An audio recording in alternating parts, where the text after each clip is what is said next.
La più bella annata sono quelle di passato al paese, con Morabone, a Mormone. Andavamo a caccia, a fare legne, con il somere. Giravamo tutti insieme con gli amici e oggi si è perso quell'affare. Eravamo numerosi e oggi ecco che ci sono i gruppi e i idee non stanno più, non giocano più.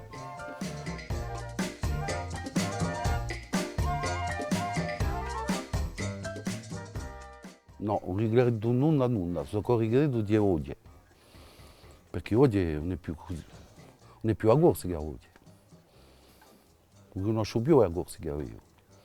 So che io e Cudo oggi non ce n'è più. Che poi sia di qui a Marseille o un Toulon è lo stesso affare per me.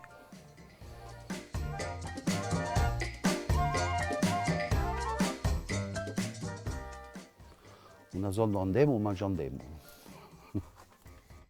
10 anni è finito l'affare, adesso andiamo in un paese. C'è appena tutto, ma la politica per me passa in secondo piano. C'è altro da fare. I giovani sono persi, perché li facciano fare certi affari che non si facciano mica normalmente. Voilà.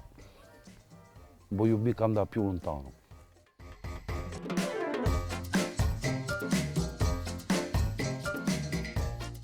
Pessimista. Io a greco. C'è la mentalità e poi ci sono i problemi accanto. Si vede in altro, ma poi è giunto in Corsica. Prima quando devo sortire, si può scontrare di un beccio, cioè a salutare. Oggi non si fa più, che è finita. Mi passano accanto, non vi vedono manco. Voilà.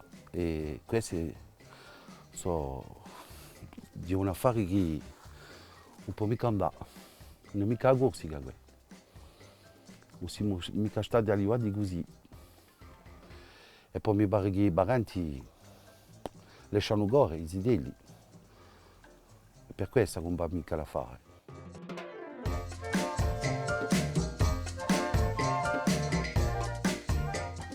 Io credo che i giovani ci lasciano fare, ma ci che li riflettano appena.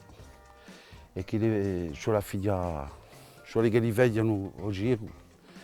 E che li pongono le questioni ai vecchi, come si passava a fare.